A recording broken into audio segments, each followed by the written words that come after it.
Hello friends, എല്ലാവർക്കും നമസ്കാരം. നിങ്ങൾ ഏവരും കാത്തിരിക്കുന്ന രേവതിയുടെയും സച്ചിയുടെയും നാളത്തെ വിശേഷത്തിലേക്ക് എല്ലാ കൂട്ടുകാർക്കും സ്വാഗതം. എല്ലാവർക്കും നല്ലൊരു ശുഭരാത്രിയൊക്കെ നേർന്നുകൊണ്ട് നമുക്ക് നാളത്തെ വിശേഷത്തിലേക്ക് കടന്നാലോ. ഇന്നത്തെ വിശേഷവും പ്രമോയൊക്കെ കണ്ടിട്ട് നിങ്ങൾ വെയിറ്റിംഗിലാണെന്ന് എനിക്കറിയാം. അതുകൊണ്ട് ഞാൻ പറഞ്ഞ് ബോറടിപ്പിക്കുന്നൊന്നുമില്ല. നമുക്ക് നേരെ നാളത്തെ വിശേഷത്തിലേക്ക് തന്നെ കിടക്കാം. അങ്ങനെ ലാസ്റ്റ് ഭാഗമായിട്ട് കണ്ടത് വേറൊന്നുമല്ല, നമ്മുടെ ശ്രുതി പറയുകയാണ് പൂരി കഴിക്കേണ്ട, മസാലയും കഴിക്കേണ്ട, അതൊക്കെ അസിഡിറ്റിക്ക് കാരണമാകുമെന്ന് പറഞ്ഞപ്പോഴത്തേക്കും ചന്ദ്രയും അതിനെ സപ്പോർട്ട് ചെയ്ത് സംസാരിച്ചു. സച്ചി പറഞ്ഞു പിന്നെ അത് അസിഡിറ്റിക്കൊക്കെ കാരണമാവും, ഇവനെ പോലെയുള്ള മേലൊക്കെ ആണെങ്കിൽ പണി ചെയ്യാതെ ഇരിക്കുന്ന ഇവനൊക്കെ ചിലപ്പോൾ അത് അസുഖം ഉണ്ടാക്കുമായിരിക്കും, ഞങ്ങൾക്ക് അസുഖം ഉണ്ടാക്കില്ല, മേലല്ലെങ്കിൽ പണി ചെയ്യണമെന്ന് പറഞ്ഞപ്പോഴത്തേക്കും ശ്രുതി പറഞ്ഞു എല്ലാവരും വിചാരിക്കുന്നത് പോലെയേ ഒരു സ്ഥലത്ത് ഇരുന്നും നിന്നും പണി ചെയ്യുന്ന അത്രയ്ക്ക് എളുപ്പമുള്ള കാര്യമൊന്നും അല്ല. ഓ അതൊക്കെ ഇവർക്ക് പറഞ്ഞാൽ മനസ്സിലാവുമോ മോളെ? അതൊന്നും ഇവർക്ക് പറഞ്ഞാൽ മനസ്സിലാവില്ല. ഡ്രൈവിങ് ഏറ്റവും ബെസ്റ്റ് ജോലി എന്ന് പറഞ്ഞല്ലേ ഇവര് നടക്കുന്നതെന്ന് പറഞ്ഞപ്പം നമ്മുടെ രവീന്ദ്രനും പറഞ്ഞു ഡ്രൈവിങ്ങിനെ അപമാനിക്കൊന്നും വേണ്ട, ആ ഡ്രൈവിംഗ് കൊണ്ടാ നീയൊക്കെ കഴിഞ്ഞു കൂടി പൊക്കോണ്ടിരുന്നത്, അല്ല ആ ഡ്രൈവിംഗ് ജോലി എടുത്തിട്ടല്ലേ ഞാനൊരു കുടുംബം നോക്കിയത് എന്നിങ്ങനെ പറഞ്ഞപ്പം ചന്ദ്ര പറഞ്ഞ എനിക്ക് മനസ്സിലായി, ഇനി കൂടുതൽ തർക്കിക്കൊന്നും വേണ്ട, മോനൊരു കാര്യം ചെയ്യാം, അവൾക്ക് ഇഷ്ടമല്ലെങ്കിൽ മോനും കഴിക്കണ്ട, ശ്രുതി മോക്ക് ഇഷ്ടമല്ലെങ്കിൽ മോനും പൂരി കഴിക്കണ്ട. അയ്യോ അമ്മ എനിക്ക് നല്ല വിശപ്പുണ്ടമ്മേ. ഹേയ് ശ്രുതി മോൾക്ക് ഇഷ്ടമല്ലെങ്കിൽ എന്തിനാ നീ കഴിക്കുന്നത്? അതിന്റെ കാര്യമില്ല. അപ്പോഴാണ് നമ്മുടെ ശ്രുതി പറയുന്നത് ഞാനൊരു കാര്യം പറയട്ടെ, ABC ജ്യൂസ് കുടിച്ചിട്ടുണ്ട്, നമ്മുടെ ശരീരത്തിന് നല്ലതാണ്, ഹെൽത്തിയാണ്, ABC ജ്യൂസാ ഞാൻ കുടിക്കുന്നതെന്ന് പറഞ്ഞു. ഇത് കേട്ടപ്പോഴത്തേക്കും അവിടെ ഇരുന്ന എല്ലാവരും, രവീന്ദ്രനും അച്ഛമ്മയും രേവതിയും ഒക്കെ ഞെട്ടിപ്പോയി. ABC ജ്യൂസോ? ഇതെന്താ ഈ ABC ജ്യൂസോ? സച്ചി പറഞ്ഞു അല്ല പല ജ്യൂസുകളെ കുറിച്ചും കേട്ടിട്ടുണ്ട്, ABC ജ്യൂസിനെ കുറിച്ചൊന്നും ഞാൻ കേട്ടിട്ടില്ല. അല്ല രേവതി നിനക്കറിയാം ഈ ABC ജ്യൂസ് എന്താണെന്ന്? അപ്പൊ രേവതി പറഞ്ഞു അയ്യോ എനിക്കറിയില്ല. അപ്പൊ ചന്ദ്ര അവക്ക് എങ്ങനെ അറിയാനാ, പള്ളിക്കൂടത്തിൽ പോകത്തില്ലാത്ത അവളോട് ABCD എഴുതാൻ പറഞ്ഞ അറിയത്തില്ലാത്ത അവക്ക് ABC ജ്യൂസ് അറിയുന്നത്? എങ്കിൽ പിന്നെ എന്റെ അമ്മയൊന്ന് പറഞ്ഞേ ABC ജ്യൂസ് എന്താ എന്ന് സച്ചി ഇങ്ങനെ ചോദിച്ചപ്പം നമ്മുടെ ചന്ദ്ര അബ്ബ വെച്ചു. അപ്പോഴാണ് ശ്രുതി പറഞ്ഞത് ABC ജ്യൂസിനെ കുറിച്ച് ഇനി ഇവിടെ ഒരു തർക്കം വേണ്ട, ABC ജ്യൂസ് എന്ന് പറഞ്ഞാൽ വേറൊന്നുമല്ല, ആപ്പിളും ക്യാരറ്റും അതുപോലെ തന്നെ ബീട്രൂട്ടും കൂടെ മിക്സ് ചെയ്തുണ്ടാക്കുന്ന ഒരു ജ്യൂസാണ് ABC ജ്യൂസ്. ഇത് കഴിച്ചു കഴിഞ്ഞാൽ നമ്മുടെ ഹെൽത്തിന് നല്ലതാ, രാവിലെ എന്നും ബ്രേക്ക്ഫാസ്റ്റിന് പകരം അത് കഴിച്ചാൽ മതി എന്ന് പറഞ്ഞപ്പോഴത്തേക്കും ചന്ദ്രയാണെങ്കിൽ ആണോ, അപ്പൊ മോളുടെ ഈ സൗന്ദര്യത്തിന്റെ രഹസ്യം ABC ജ്യൂസ് അല്ലേ, എങ്കിൽ ഇന്ന് മുതൽ ഞാൻ ABC ജ്യൂസേ കഴിക്കുന്നുള്ളെന്ന് പറഞ്ഞിട്ട് ശ്രുതിയോട് പറഞ്ഞു മോനെ നീ എണീക്കടാ, പൂരിയും വേണ്ട ഒരു മസാലയും വേണ്ട, ശ്രുതി മോൾ ഉണ്ടാക്കി തരുന്ന നല്ല ABC ജ്യൂസ് ഉള്ളപ്പോ എന്തിനാ ഈ പൂരി മസാലയൊക്കെ കഴിക്കുന്നത്, വാടാന്നും പറഞ്ഞുകൊണ്ട് നമ്മുടെ ശ്രുതിനെ പൊക്കിക്കൊണ്ട് പോകാൻ തുടങ്ങി. ശ്രുതിക്കാണെങ്കിൽ മനസ്സില്ല മനസ്സോടെ ആ പൂരി ഇരിക്കുന്ന കണ്ടിട്ടും കിഴങ്ങ് കറിയൊക്കെ ഇരിക്കുന്ന കണ്ടിട്ട് ശ്രുതിക്കാണെങ്കിൽ വായിക്കൂടെ വെള്ളം വരിക എന്ന് പറയാം, അതുപോലെ വിശപ്പുണ്ട്. അപ്പൊ ഏതായാലും ശ്രുതിയുടെ പുറകെ ഇവര് രണ്ടുപേരും കൂടി അങ്ങ് പോയി. അങ്ങനെ രവീന്ദ്രൻ പറഞ്ഞു ഏതായാലും ഇത്രയും പൂരി മിച്ചമുണ്ട്, ഇവരാരും കഴിക്കുന്നില്ലല്ലോ, ഒരു കാര്യം ചെയ്യാമേ നമുക്ക് ആസ്വദിച്ചിരുന്ന് കഴിക്കാന്ന് പറഞ്ഞ് ഇവര് കഴിച്ചു. അപ്പോഴേക്കും ചന്ദ്ര ഒന്ന് പുറകിലേക്ക് തിരിഞ്ഞു നോക്കിയപ്പോ സച്ചി പറഞ്ഞു അതെ ഇനി മിച്ചമൊന്നും വരില്ല കേട്ടോ, നിങ്ങൾ ABC ജ്യൂസും കഴിച്ചിരുന്നാ മതി, ഇത് മുഴുവൻ ഞങ്ങൾ തിന്നാൻ പോവാ, ഇനി ഇവിടെ പൂരി ഉണ്ടോ കിഴങ്ങുണ്ടോ എന്നൊന്നും ചോദിച്ച് വന്നേക്കല്ലെന്ന് പറഞ്ഞു. ഏതായാലും നമ്മുടെ ചന്ദ്ര അടുക്കളയിലേക്ക് പോയി. അങ്ങനെ അടുക്കളയിൽ ചെന്ന് നമ്മുടെ ശ്രുതി ABC ജ്യൂസും ഉണ്ടാക്കാൻ തുടങ്ങി. ഇങ്ങനെ ABC ജ്യൂസൊക്കെ ഇങ്ങനെ ക്യാരറ്റും ബീട്രൂട്ടും ആപ്പിളും ഒക്കെ ഇങ്ങനെ കട്ട് ചെയ്തുകൊണ്ടിരിക്കുന്നു. അതിനിടയ്ക്ക് നമ്മുടെ ശ്രുതി ചെല്ലുന്നു, ചെറിയൊരു റൊമാൻസ് സീനൊക്കെ ഉണ്ട് കേട്ടോ, കാരണം അടുക്കളയിൽ നിന്ന് ഭാര്യ പണി ചെയ്യുമ്പോൾ പുറകിൽ നിന്ന് വന്നൊരു ചെറിയ കെട്ടിപ്പിടുത്തമൊക്കെ ആയിട്ട് അങ്ങനെയൊക്കെ കാണിക്കുന്നുണ്ട്. അങ്ങനെ ABC ജ്യൂസ് ഒക്കെ കട്ട് ചെയ്ത് ഉണ്ടാക്കി കഴിഞ്ഞ് 2 ഗ്ലാസ്സിനകത്താക്കിയിട്ട് നമ്മുടെ ശ്രുതിക്കും ചന്ദ്രയ്ക്കും ഓരോ ഗ്ലാസ് അങ്ങോട്ട് കൊടുത്തിട്ട് കുടിച്ചു നോക്കിയിട്ട് എങ്ങനെയുണ്ടെന്ന് പറയാന്ന് പറഞ്ഞിട്ട് ശ്രുതി എടുത്ത് കുടിക്കുക. ശ്രുതി കുടിച്ചിട്ട് നല്ല രീതിയിൽ തന്നെ ശ്രുതി കുടിച്ചിറക്കി. നമ്മുടെ ചന്ദ്രയും ശ്രുതിയും പെട്ടുപോയെന്ന് വേണം പറയാന്. ചന്ദ്രയും ശ്രുതി ആ ABC ജ്യൂസ് ഇറക്കാൻ പെട്ട പാട് എങ്ങനെയാണെന്ന് അത് കാണുമ്പോൾ നമുക്ക് മനസ്സിലാവും. കാരണം അത്രയ്ക്ക് ബുദ്ധിമുട്ടിയാണ് ഇറക്കുന്നത്. എന്ത് ചെയ്യാനാ, പറഞ്ഞും പോയി, ഇനിയിപ്പം മരുമോളെ കുറ്റം പറയാനും പറ്റത്തില്ല. സൂപ്പറാന്നും പറഞ്ഞ് രണ്ടുപേരും കൂടെ മിണുമിണാ കുടിച്ചിറക്കി. ഏതായാലും എങ്ങനെയൊക്കെ അത് ഉണ്ടേന്ന് താഴേക്ക് പോയി എന്ന് വേണം പറയാന്. ഏതായാലും ഇതൊക്കെ കഴിഞ്ഞിട്ട് ഇനിയിപ്പോ നമുക്ക് അമ്പലത്തിൽ പോകണ്ടേ, അമ്പലത്തിൽ പോകാൻ സമയം താമസിച്ചു എന്ന് പറഞ്ഞുകൊണ്ട് ജ്യൂസൊക്കെ കുടിച്ചിട്ട് ഇവര് നേരെ അമ്പലത്തിലേക്ക് പോവാണ് കേട്ടോ. അമ്പലത്തിലേക്ക് പോകുന്നതിന് മുമ്പായിട്ട് തന്നെ നമ്മുടെ ശ്രുതി ചോദിക്കുന്നുണ്ട് എന്തിനാ ഇങ്ങനെയൊക്കെ സച്ചി സംസാരിക്കുന്നതെന്ന് ചോദിച്ചപ്പോഴത്തേക്കും എങ്ങനെ സംസാരിക്കാതിരിക്കും, അവനെ ലേശം വിവരവും ബോധവും ഇല്ലല്ലോ, കെട്ടിയതും കണക്ക് തന്നെയല്ലേ എന്ന് പറയുമ്പോൾ ശ്രുതി പറയുന്നുണ്ട് അതിന് അവര് തമ്മിൽ പ്രശ്നമൊന്നും ഇല്ലെന്ന് തോന്നുന്നല്ലോ, അവര് രണ്ടുപേരും ഒത്തൊരുമിച്ച് തന്നെയാണല്ലോ നിൽക്കുന്നത്, അതുമല്ല അവരുടെ ശാന്തി മുഹൂർത്തം കഴിഞ്ഞില്ല എന്നൊക്കെ പറഞ്ഞിട്ട് എനിക്ക് വിശ്വസിക്കാൻ കഴിയുന്നില്ലമ്മേ, കാരണം അവർ അത്രയ്ക്ക് പൊരുത്തം ഉണ്ടല്ലോ എന്ന് പറഞ്ഞു. കാരണം നമ്മുടെ സച്ചിയാണെങ്കിൽ രേവതിയുടെ ആ ഒരു കുക്കിങ്ങിനെ കുറിച്ചും അതുപോലെ തന്നെ പൂരിനെ കുറിച്ചും ആ പൂരി മസാലേനെ കുറിച്ചൊക്കെ ഇങ്ങോട്ട് പുകഴ്ത്തി പറയുകയാണ്. എന്തിനു കൊള്ളാം ആ ജ്യൂസ്, അതിൽ നല്ലതല്ലായിരുന്നു, പൂരി മസാല നല്ല ടേസ്റ്റ് ആണെന്നൊക്കെ പറഞ്ഞിട്ടാണ് നമ്മുടെ സച്ചി അവിടുന്ന് പോയത്. അപ്പൊ ഇത് കേട്ട് കഴിഞ്ഞപ്പോഴത്തേക്ക് നല്ല രീതിയിൽ സപ്പോർട്ട് ചെയ്യുന്നുണ്ടല്ലോ നമ്മുടെ സച്ചി രേവതിനെ. അതുകൊണ്ടാണ് ശ്രുതി അങ്ങനെ ചോദിക്കുന്നത്. അപ്പൊ ശ്രുതിയുടെ ഈ ചോദ്യത്തിന് മറുപടി പറഞ്ഞു, അവന്റെ സ്വഭാവം സത്യം പറഞ്ഞാൽ എന്താണെന്ന് എനിക്ക് തന്നെ അറിയില്ല. അവൻ ഇന്നൊരു സ്വഭാവമാണെങ്കിൽ നാളെ വേറൊരു സ്വഭാവം, മറ്റന്നാൾ വേറൊരു സ്വഭാവം. അവൻ അങ്ങനെ തന്നെയാ. അവളെ ഇഷ്ടമൊന്നും അല്ലെന്നേ. അവന് കണ്ണെടുത്താ കണ്ടൂടാ. അവരുടെ കല്യാണം നടന്നത് തന്നെ അതൊക്കെ പറയാതിരിക്കുന്ന മോളെ ഭേദം എന്നൊക്കെ പറഞ്ഞു. അപ്പൊ ഇതൊക്കെ കേട്ടുകൊണ്ടാണ് നമ്മുടെ രേവതി നിൽക്കുന്നത്. അപ്പൊ രേവതിക്ക് ഇതൊക്കെ കേട്ട് കഴിയുമ്പോഴത്തേക്കും വല്ലാത്ത മാനസികമായിട്ടൊരു ബുദ്ധിമുട്ട് വരുന്നുണ്ട്. കാരണം സ്വന്തം ഭർത്താവിനെ കുറിച്ചും അവരുടെ ജീവിതത്തെ കുറിച്ചും ഒക്കെ ആണല്ലോ ഇങ്ങനെ അപമാനിച്ചു പറയുന്നത്. അങ്ങനെ നമ്മുടെ ശ്രുതിയോട് ഇങ്ങനെ രേവതിയുടെ ഓരോ കുറ്റങ്ങളൊക്കെ പറഞ്ഞിട്ട്, നീ ഏതായാലും അടുക്കാനൊന്നും പോകണ്ടാട്ടോ മോളെ, ശ്രുതി മോളെ രേവതിയുടെ അടുത്ത് പോയേക്കോ ചെയ്തേക്കരുത്, അവളുടെ അടുത്ത് കൂടി കഴിഞ്ഞിട്ടുണ്ട് നമ്മുടെ തന്നെ കൾച്ചർ ഇല്ലാതെ പോകും, നമുക്കൊരു സ്റ്റാറ്റസും കൾച്ചറൊക്കെ ഉള്ളതല്ലേ, അത് കീപ്പ് ചെയ്ത് വേണം നിൽക്കാൻ എന്നൊക്കെ പറഞ്ഞപ്പോൾ ഇതൊക്കെ രേവതി കേട്ടിട്ട് വലിയ വിഷമത്തോടു കൂടി അങ്ങോട്ട് പോകാൻ തുടങ്ങുമ്പോഴത്തേക്കും നമ്മുടെ ചന്ദ്ര പറയുവടി നിക്കടി എന്ന് പറഞ്ഞു അവിടെ. അപ്പൊ എന്താണെന്ന് ചോദിച്ചപ്പം അതെ ഞങ്ങൾ അമ്പലത്തിൽ പോവാ, അമ്പലത്തിൽ പോയിട്ട് വരുമ്പോ ഇവിടെ കറികളൊക്കെ റെഡി ആയിട്ടിരിക്കണം, അറിയാലോ ഞാൻ എല്ലാ കാര്യവും പറഞ്ഞു തന്നിട്ടുണ്ടല്ലോ, ഇനിയിപ്പോ അരി എടുത്ത് തരണമായിരിക്കും അല്ലേ, ഏതായാലും ഞാൻ എല്ലാം എടുത്തൊക്കെ തരാം, ഞാൻ പറയുന്ന കാര്യങ്ങൾ അതേപടി ചെയ്തോണം, ചിലപ്പോൾ ഞങ്ങൾ കുറച്ച് വൈകുകയൊക്കെ ചെയ്യും, ഏതായാലും ഇവിടുത്തെ കാര്യങ്ങൾ കംപ്ലീറ്റ് ആയിട്ട് ചെയ്തോണം എന്നൊക്കെ പറഞ്ഞിട്ട് ഇങ്ങനെ രേവതിനെ പേടിപ്പിച്ച് വരട്ടിയിട്ടാണ് അവർ പോകുന്നത്. അപ്പൊ ഇത് അച്ഛമ്മ മാറി നിന്ന് കേൾക്കുന്നുണ്ട്. അപ്പൊ അച്ഛമ്മ ഇത് കേട്ട് കഴിഞ്ഞപ്പോഴത്തേക്ക് അച്ഛമ്മക്ക് പിടിച്ചില്ല. ഏതായാലും അച്ഛമ്മയുടെ മനസ്സിൽ വല്ലാത്തൊരു വിഷമം, വേറൊന്നുമല്ല അച്ഛമ്മയുടെ മനസ്സിൽ വിഷമം, അച്ഛമ്മ പോകാൻ തുടങ്ങുകയാണ്. അപ്പൊ അച്ഛമ്മ നാട്ടിന് പോകാൻ തുടങ്ങുന്നതിന് മുമ്പായിട്ട് തന്നെ രവീന്ദ്രനോട് പറയുക, എന്താ ഇവള് ഇങ്ങനെ ആയിപ്പോയത്, ചന്ദ്ര എന്താ ഇങ്ങനെ ആയിപ്പോയത്, രേവതി മോളെ ഇട്ട് പേടിപ്പിക്കുന്നത് നീ കണ്ടില്ലേ, നീ ഇതൊക്കെ നോക്കിക്കൊണ്ട് നിൽക്കില്ലേ രവീന്ദ്ര, ഞാൻ പോയി കഴിഞ്ഞിട്ടുണ്ടെങ്കിൽ ആ പെങ്കൊച്ചിന് ഇവൾ എന്തൊക്കെയാ ചെയ്യുന്നതെന്ന് ദൈവത്തിന് മാത്രമേ അറിയത്തുള്ളൂ, സച്ചി എപ്പോഴും ഇവിടെ കാണുമോ, അതുകൊണ്ട് എന്തെങ്കിലും ഒരു കാര്യം ചെയ്തേ പറ്റൂ, പിന്നെ ശാന്തി മുഹൂർത്തം അത് എത്രയും പെട്ടെന്ന് വേണം, ഏതായാലും ഇനിയിപ്പോ നമുക്ക് ഒത്തിരി നീട്ടിക്കൊണ്ടൊന്നും പോകാൻ പറ്റില്ല, അതിനു മുമ്പായിട്ട് തന്നെ എന്തെങ്കിലും ഒന്ന് ചെയ്തേ പറ്റൂ, സത്യമായിട്ടും എനിക്ക് ഇവിടുന്ന് പോകണമെന്ന് തന്നെ തോന്നുന്നില്ല എന്നൊക്കെ പറഞ്ഞു കേട്ടോ. അങ്ങനെ സംസാരിച്ചുകൊണ്ട് നിൽക്കുകയാണ് അച്ഛമ്മ.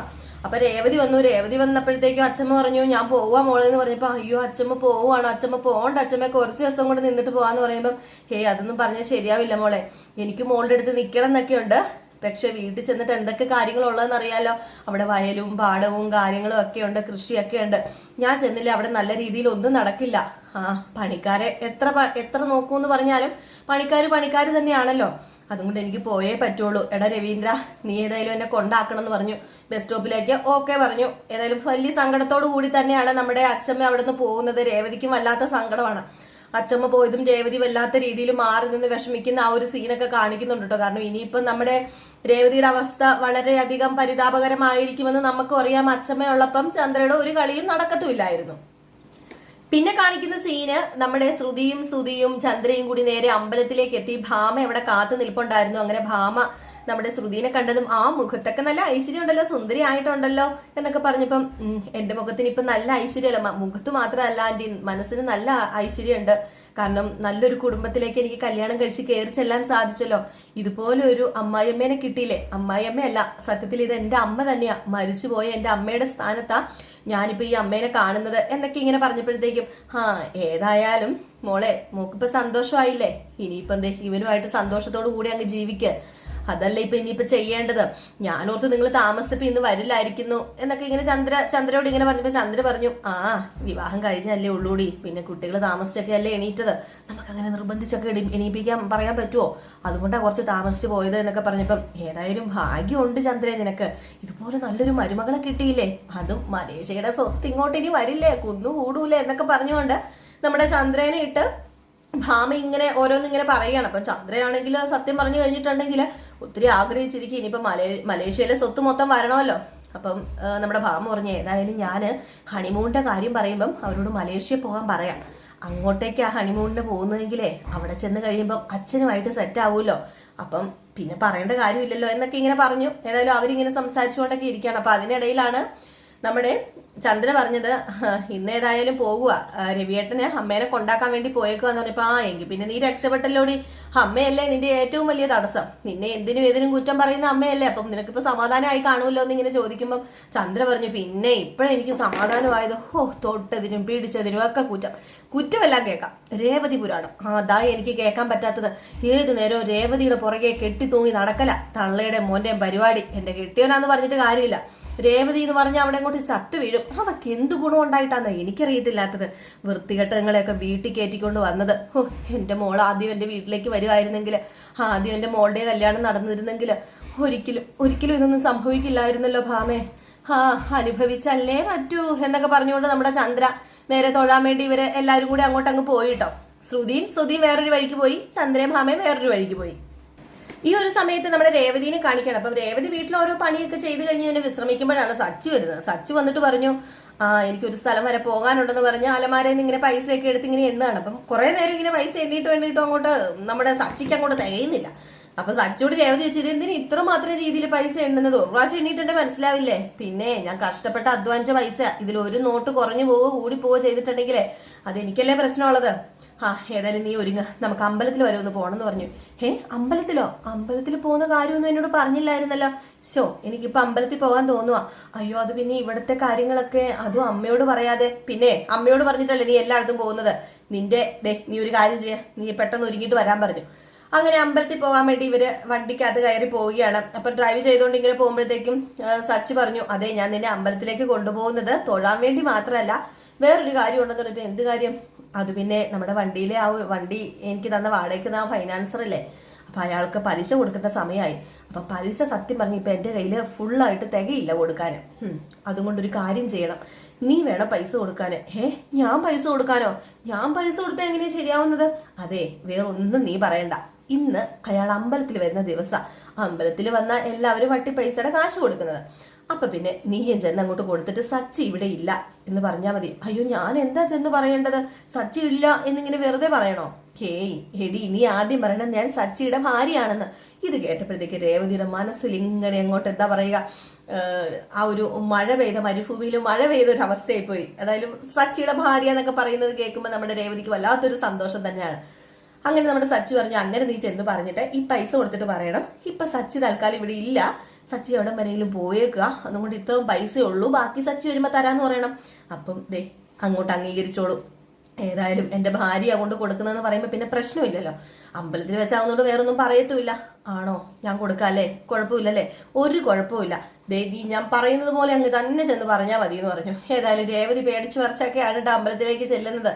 അങ്ങനെ അമ്പലത്തിലേക്ക് ചെല്ലുന്നതിന് മുമ്പായിട്ട് തന്നെ നമ്മുടെ ഫൈനാൻസറിനെ കാണിക്കണം. അപ്പൊ ഫൈനാൻസർ ഇങ്ങനെ പ്രദക്ഷിണമൊക്കെ വെച്ച് ഇങ്ങനെ എന്താ പറയുക ഇങ്ങനെ ഉരുണ്ട് ഇങ്ങനെ പോകുന്നു. അപ്പൊ അവിടെ കുറെ പേര് വന്ന് ഇങ്ങനെ പലിശ കൊടുക്കുന്നവരിങ്ങനെ കൊടുക്കാൻ തുടങ്ങുന്നു. അപ്പൊ ഒരാൾ നിന്ന് പലിശ മേടിക്കുന്നു, ഇയാൾ ഇങ്ങനെ ഉരുളുന്നു. അപ്പൊ ഇത് കാണുകയാണ് നമ്മുടെ ചന്ദ്ര. അപ്പൊ ചന്ദ്ര ഇത് കണ്ടപ്പോഴത്തേക്കും ഒരാൾ അവിടെ ഉരുളുന്നു, അവിടെ കൊണ്ട് കുറെ പേര് പൈസ കൊടുക്കുന്നു. അപ്പൊ എന്തോ നേർച്ചയാണെന്ന് നമ്മുടെ ചന്ദ്ര ഓർത്തു. ഏതായാലും ചന്ദ്ര ഓർത്തിട്ട് ഭാമേ അവിടെ എന്തോ നേർച്ചയാണെന്നാ തോന്നുന്നത്, നമുക്കും പോയി നോക്കാം, ഏതായാലും നമ്മുടെ മക്കൾക്ക് വേണ്ടിയല്ലേ, എന്ത് നേർച്ചയാണെങ്കിലും കുഴപ്പമില്ല കൊടുത്തേക്കാന്നൊക്കെ പറഞ്ഞ് അങ്ങോട്ടേക്ക് പോവുക.